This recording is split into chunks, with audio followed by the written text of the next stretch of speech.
पुरुषोत्तम राम। जौने टाइम प्रभु श्री राम के वनवास भयल, भगवान राम बन के जाए लगलन तो लक्ष्मण कहलन कि भैया हमहू चलो, बिना तोहरे हमें महल में रहा बाप। भगवान राम कहलन कि न मनबा।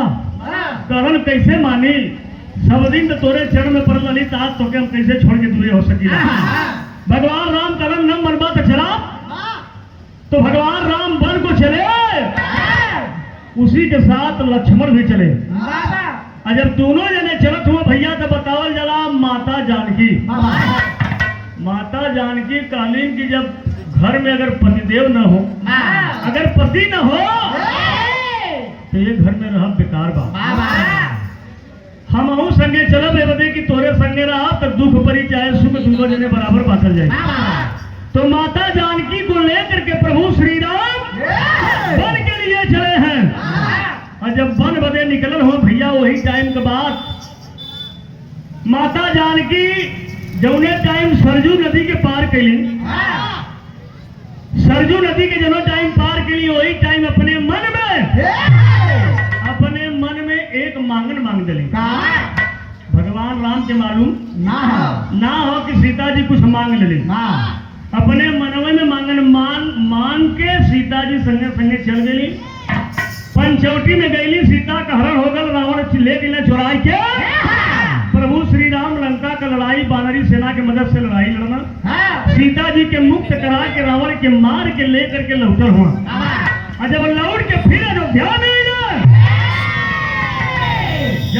अयोध्या में भैया कुछ दिना बीत गए, बहुत दिना बीत गए। बहुत दिना के बाद तब सीता जी के दिमाग पर बात आई। प्रभु श्री राम के लगे गई कहली प्रभु एक बात तो से कहल चाहला बिगड़बा तो ना। प्रभु श्री राम कहले कि ऐसा कौन बात है जोने से कि हम बिगड़ जाई।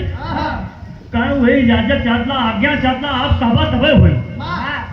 भगवान राम कहने तुरंत पूछा। सीता जी कहलीन कि जब हम आप सब जने बर्बाद जात हली, वही टाइम सरजू माई तक मांगन मंगले रही कि जब हम लौट के आई, वन से लौट के आई, तुम तुम्हारा अर्चना पूजा करो। अगर इजाजत तुहार हो तम जाके पूजा कर ली। भगवान राम करे तो सबसे बड़ी बात बा, जा जा जा जा जा। सीता जी अपने सखियन के संगे पूजा करे चलली। पूजा कई के लौटा है, सरजू नदी के पूजा कई के लौटल है। घटना घट गई रास्ते में। घटना का घटल, कहानी हमारे यही से लगल।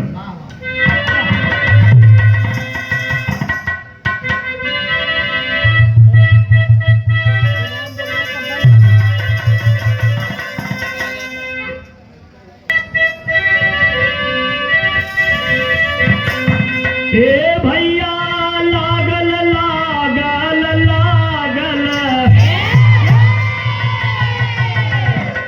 कहे लागल साप सिया के माटी, भैल पूजानी आहो बादनिया, अरे गम के ज्वाला में जले।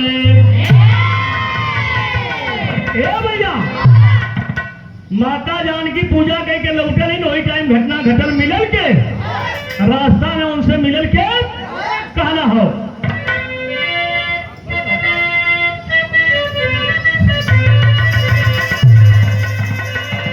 अरे लागल लागल लागल,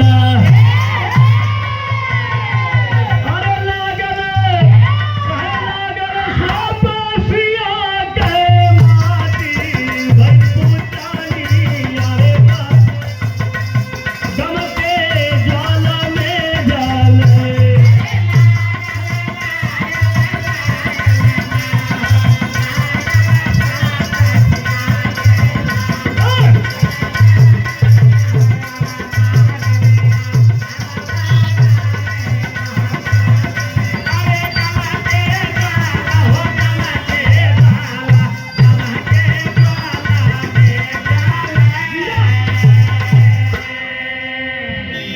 लागल श्राप सिया के माटी, भैल पूजनिया बदनिया, गम के ज्वाला में। अंतरा के लाइन में कहना हो।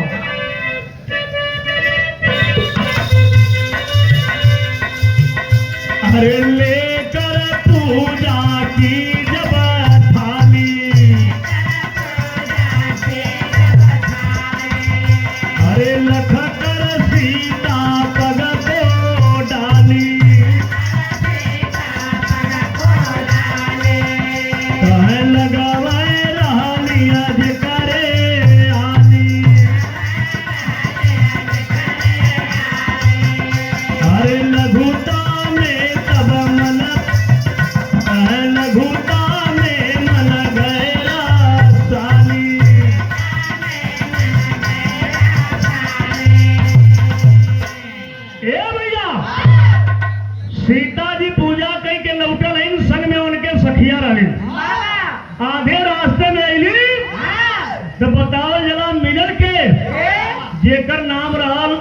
अष्टावक्र अष्टावक्र मुनि मिलम अष्टावक्र आग टेढ़े कर उनकर शरीरिया आग टेढ़े कर सीता के संगवा जब सखियवा रही जब देखली अष्टावक्र के तो कहलिन कि करे कौन गुजरे मती ना इधर पैसा दावत हो अष्टावक्र के देख के सखियवा हंसे लगली और जब सखी हंसे लगली तो सीता जी से रह लागल सीता जी के नजर पड़ल अष्टावक्र पर उन्हों के मुँह से हंसी आ गई वो हंस देली और जब हंस देली तो अष्टावक्र के नजर पड़ल सीता जी के ऊपर करी खबरदार तेरी के लाइन से गाना और यही भाव पर रखा है 51 रुपए पुरस्कार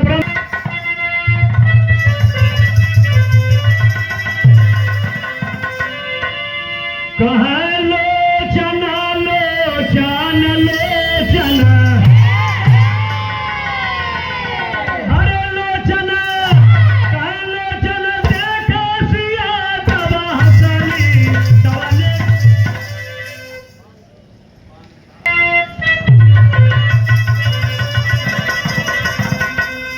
गरम करा कहे लोचना लोचन लोचन ए भैया लोचन देखा मुनि को हंसलिया सीता रानी अरे बादलिया चमके ज्वाला में डाले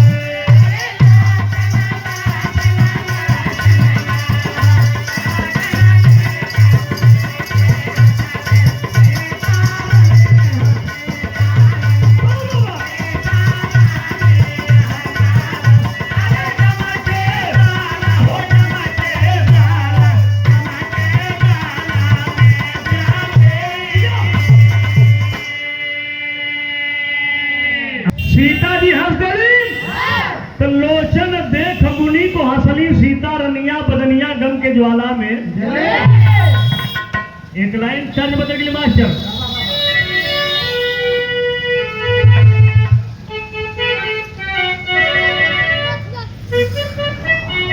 बाबा बाबा वह गीत के लाइन आ गई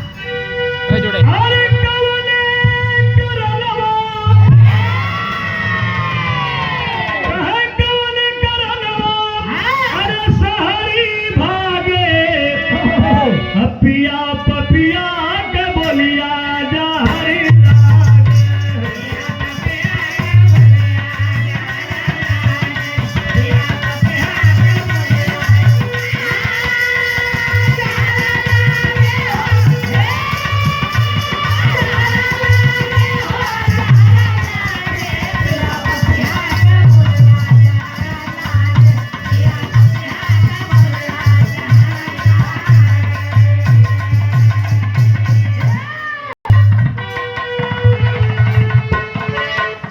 अष्टावक्र मुनि सीता जी के देखलन सीता जी हंसत रही अष्टावक्र जाके इतने पूछ दिले कि तू काहे हंसलू सीता जी के पास कोनो जवाब ना रहल कि हम काहे हंसली सीता जी कहली नहीं ऐसा न गुरुदेव हमारा ही सखीवा कुल हंसा लगनी एकरे नाते हमरो हंसी आ गई काहे कि उन्होंने कान पर गवार है तो उन्होंने के देख के तू हंस देलू जगत के जननी हो तो के कुल मालूम हो चाहिए तो हम तो आज टेढ़े कहले है तो हम मत देख के हंसलू तो तनी आशीर्वाद देला अष्टावक्र मुनि सीता जी के आशीर्वाद में का दिलन वो आशीर्वाद बता यार वो आशीर्वाद ना आप में का दिलन अब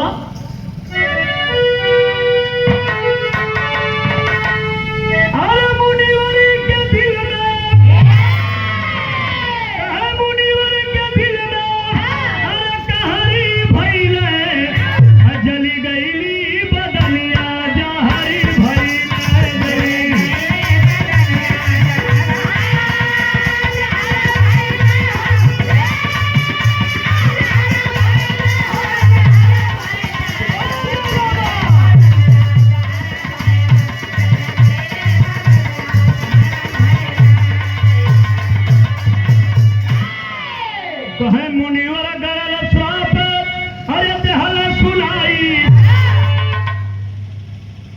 अष्टावक्र श्राप का चलन कलन सुनो। यहाँ आओ ये टाइम यही से अपने महल में पहुंचा। जैसे तू अपने महलिया में जेबू तो हम बताओ ना होई का। अरे मुनिवर गरल श्राप देहल सुनाई, अरे होई बदल तेरी घरवा पे जाई।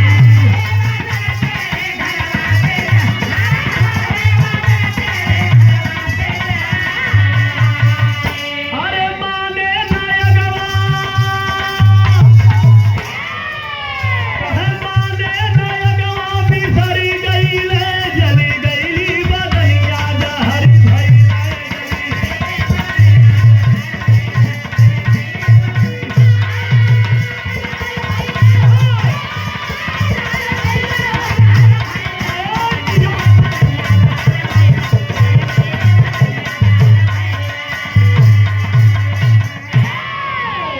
भैया हो गायब कम बता दे मुझे समय भी लगत हो। कहानी का मतलब है होला कि गावा तो के बतावा सब एक तारे एक दिमाग के मन ना बैठल बा। जबले बात बतैबा ना तबले केहू के दिमाग में घुसी तो जरूरी हो। सीता जी के श्राप दिला अष्टावक्र कहलन कि हम देख के हंसलू हम तो आज टेढ़े कही। अच्छा तो एक बात अष्टावक्र का नाम सब जानत हुई, आज टेढ़े का भैया कैसे ई न क्यों जानत हुई एक बता देता है। एक मिनट में सुन ला गायब ना अष्टावक्र जो रहना बड़ा विद्वान रहना, माई के पेटे में अपने रहना तो उनकर बाबू बहुत बड़ा यानी ज्ञानी रहना, पंडिताई कर कब तो कथा उथा बाँचे जहाँ या घर में पूजा पाठ करे तो उनकर माई बैठ के सुने। अष्टावक्र रहना पेटे में तो उनकर माई कथा सुना, उनकर बाबू कथा बाँचे। तो जहाँ तनी पढ़े में गलती हो जाए तो पेटवे में से अष्टावक्र होड़ा मारे अपने माई के पेटवा में होड़ा मारे कि बाबू गलत बोलत हुआ। अष्टावक्र के बाबू कहन की सरवा बहन पेटवे में हो इतना विद्वान हो हमसे गलती हो गई तो बताओ तो इशारा कह के एक काम करा कि लाओ तो हूँ कि हम प्रसादे दे दे थे तो अष्टावक्र के बाबू श्राप दिला कहने की जो पेटवे में हुए आठ टेढ़े वही हो जो वही आठ टेढ़े का पैदा हुए अष्टावक्र। तो अष्टावक्र बड़े विद्वान थे। सीता जी के श्राप दिलन कारण की जैसे तू अपने अयोध्या के नगरी अपने महल में जेबू वही तेरे चौखट डाके जेबू तबे तुहार जो शरीरिया यार टेढ़े हो जाए। हम आ टेढ़े का हिम्मत देख कसलू तो हूँ आ टेढ़े हो जेबू। सीता जी रोवे लगली कह सुना सुना ई तबई ने खेदली दूसर का आशीर्वाद न लेबू का कहे भाई और रह गल कहे दूसर का लेला दूसर का में का देलन कारण की जेबू जब यार टेढ़े होबू अगर मेहरारू तो के आगे छू दे तो मन से हो जाई मन से छुई तो मेहरारू हो जाई। ये दो बात हो गई। तीसरका तो वही बसरिया कर तीसर को लेला तीसरका श्राप का चला कल आज के बाद हर मेहरारू के अंदर हर नारी के अंदर 8 अवगुण रहेगा और 8 अवगुण मेहरारू अपने मनसेधु से जिंदगी में कहो बताई उताई आगे बढ़ल कहानी।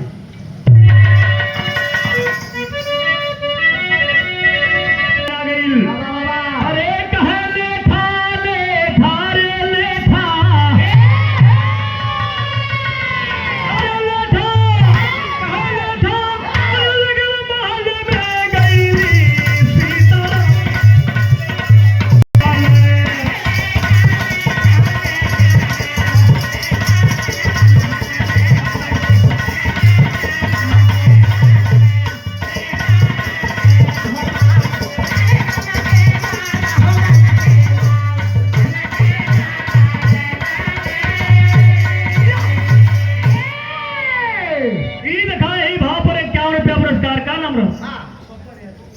श्री बब्बर यादव बैठा लगा भाई यही के भरोसे कुल चला फिर वह तेरिया फिर का नहीं देखी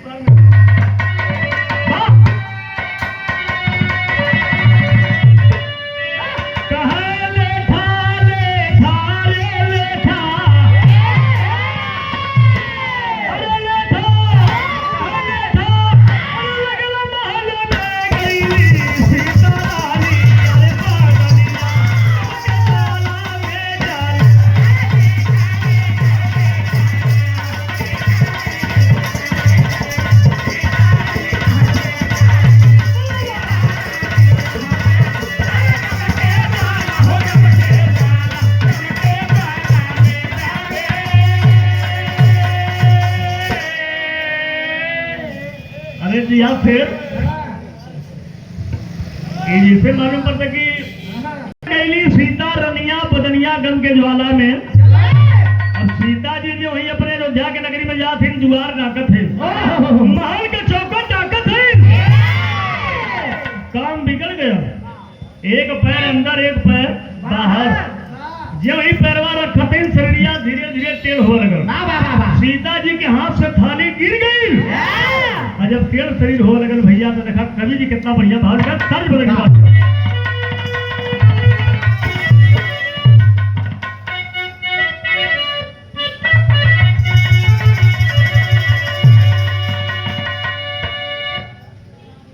ना पर बहुत हो अरे गोरिया रे, अरे गोरिया रे बिजुरिया कहाँ गिरी।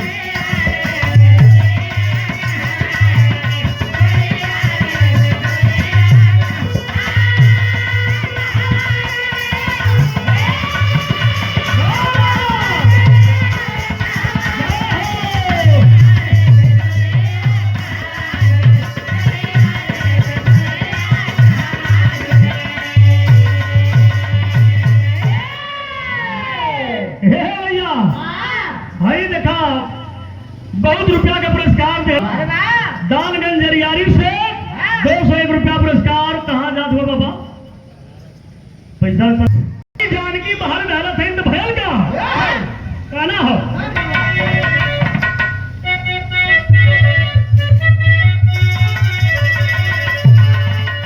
अरे कहे सीता के, अरे सीता के बदनिया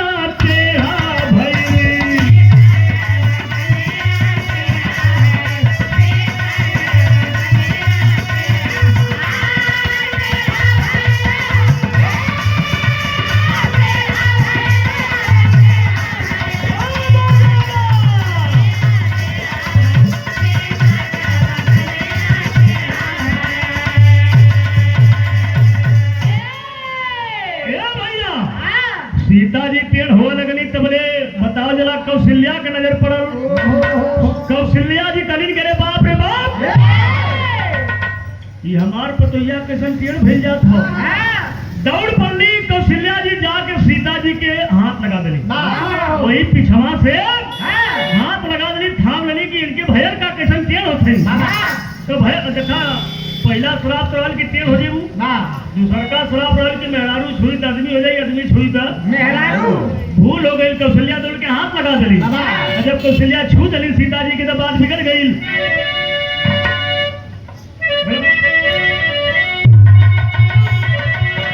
अरे कौशल्या छुअती अरे मरद भैनी आला, कौशल्या छुअती अरे मरद भैनी आला। भैया मरले बापा,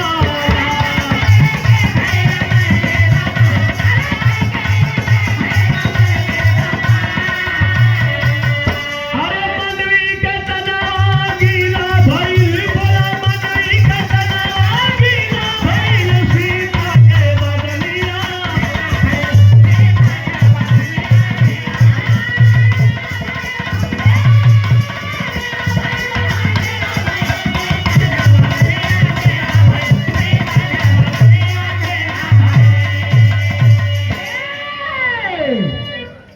ए भैया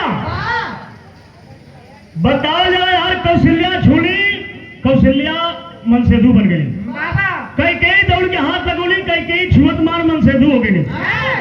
और तबले मांडवी, मांडवी के नजर पड़ल, कहली करे ई कैसन कमुआ अंड बंद होता। वो दौड़ लगली, हाथ लगा दिली। बताओ जरा कौशल्या कई कई मांडवी जे जे सीता जी के छूले से मेहरारू ते हो गल मनसेधु बन गल। भगवान राम बैठल और आज गद्दी पर कहलन जे कमुआ कुल बिगड़ गया। भगवान राम कहेंगे ई का हो गल। भगवान राम घबराए लगने, घबरा के कहियन का मास्टर अंतरा के लाइन दवा।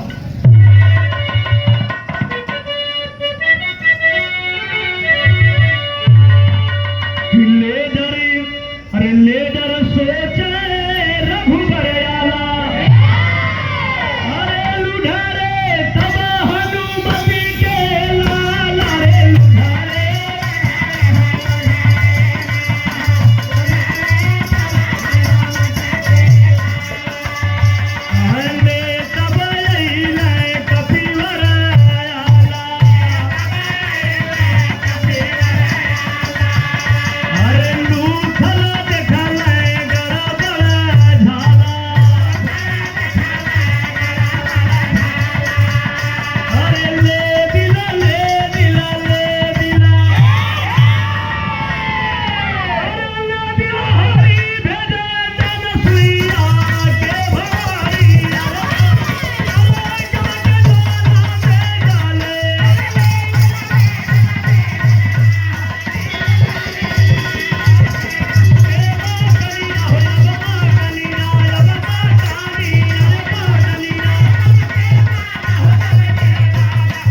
ज्वाला में यही भाव पर देखा एक भेजे अनुसुईया के मकनिया बदनिया गम के ज्वाला में भगवान राम देख के घबरा गिला हनुमान के बरौला कहा कि सुनो ये कैसन कुल काम नहीं बनो था भगवान का बतिया सुन के हनुमान कहा प्रभु ये तो हम ना जान पाओ कि कैसे ही अन्न बंद होता कहा बहुत जल्दी करा कि चल जा माई अनुसुईया के लगे हनुमान जी से भगवान राम कहला माई अनुसुईया के लगे जाओ हम माई अनुसुईया से जाए कि पूरी बतिया बताया था बता देवा तुरंत माई अनुसुईया यहाँ तब जाके काम सही हो ही नहीं तो फिर काम उल्टा होगा अब यहाँ तक आ जाओ ना हनुमान जी के भगवान राम भेजे तो हम माई अनुसुईया के लगे तनी एक लाइन गीत फिर बदल गए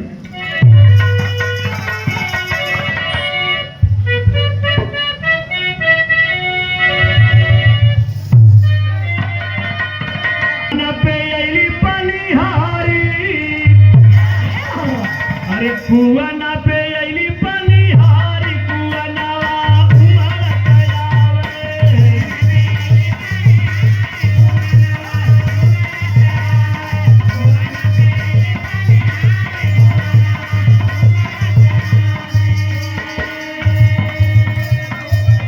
लेकिन कवि जी लिखलन का कथी गईले सती के भवनवा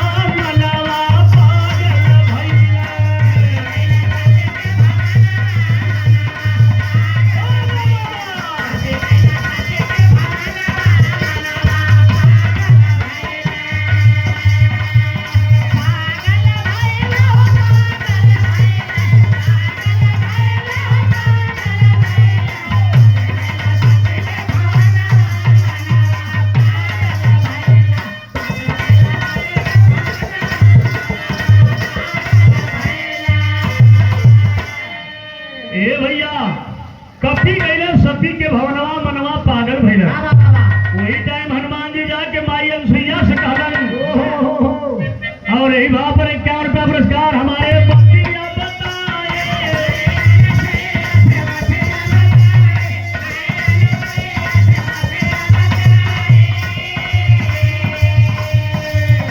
अरे नारी से कहे मर्द भैली नारी से दुल्हनी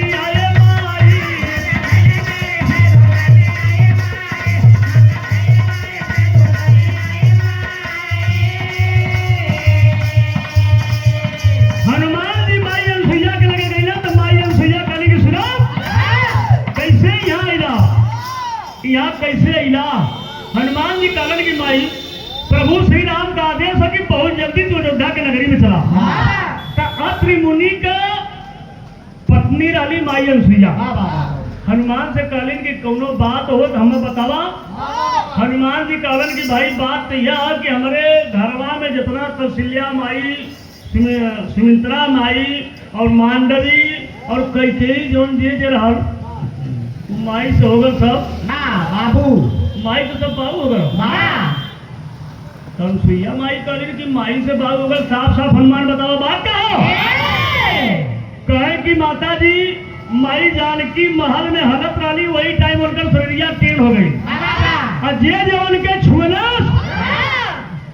जे छुएले ते मन से रू बन गया कहे के छुएले हम कहे कौशल्या माई छुनी कैकेयी माई छुनी सुमित्रा माई छुनी और मांडवी छू देने कहा सब आदमी हो गया कहा सब आदमी हो गया कहा तब बीमारी मालूम हो गई और का इलाज है कौन दवाई चाहिए हम जानते माई अनुसुईया अत्रि मुनि वाला कमंडल ले कमंडल लेके चल माई अनुसुईया महल में गई अयोध्या नगरी में जब अयोध्या के नगरी में गई वही कमंडल से पानी निकाल करके बाबू का वक्त टाइम कम हो वही कमंडल का पानी निकाल करके सबके ऊपर छिड़कले बारी बारी से तो जे छूले रहा मेहरारू आदमी भरल सब फिर आदमी से हो गया मेहरारू यानी सब फिर पुनः मेहरारू हो गए और बाद में जो है तो दूसरा हो गया तीसरका श्राप वही सीता जी के पड़ल सीता जी सोचे थे भगवान प्रभु श्री राम से बताई कि न बताई बड़ी अपने समय में हम कुछ कैले बाती है 8 लक्षण मुनि दे के गल हुई 8 बात केहू बतावे के ना आज के जमाने में इस समय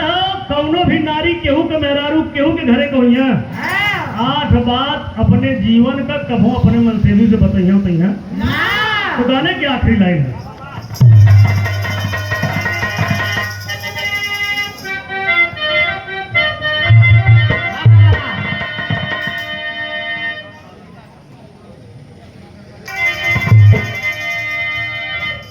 कि अरे